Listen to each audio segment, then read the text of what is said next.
On s'intéresse maintenant à la coopération de la Côte d'Ivoire avec l'Union européenne.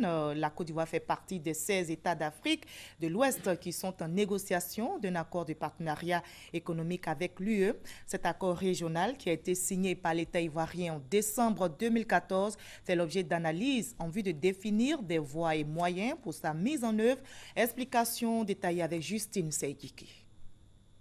L'accord de partenariat économique APE consiste à mettre en place une zone de libre-échange réciproque entre l'Union européenne UE et les pays d'Afrique, Caraïbes et Pacifique regroupés en blocs régionaux, ce qui sous-entend leur intégration économique et commerciale progressive au marché intérieur européen fort de 28 États. Il a l'avantage non seulement de nous donner l'accès au marché européen et aussi de préserver tous les produits que l'on pourrait vendre sur le marché régional. Donc l'un dans l'autre, c'est les 3/4 de nos produits qui sont concernés et qui sont ainsi sécurisés. 13 pays de l'Afrique de l'Ouest, y compris la Côte d'Ivoire, sur 16 l'ont signé depuis février 2014. Il est maintenant question de sa mise en œuvre soutenue par une stratégie.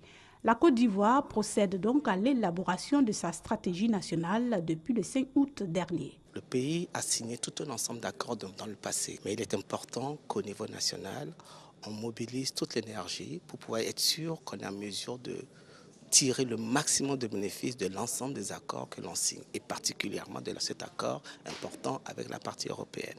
Cette stratégie nationale a l'appui technique et le soutien financier de l'Union européenne. Depuis un certain nombre d'années, l'Union européenne appuie le processus de négociation et de mise en œuvre de l'APE. Et aujourd'hui, on se retrouve pour définir le cadre stratégique de la mise en œuvre de l'APE régionale et des conséquences de cette APE au niveau national. L'accord de partenariat économique APE, résumé en une quarantaine d'engagements portant sur le partenariat, le développement du commerce, la diversification et l'accroissement de la capacité de production des pays qui y adhèrent, se présente comme un projet de société pour le développement des pays du bloc Afrique de l'Ouest, comprenant les pays de la CEDEAO et la Mauritanie.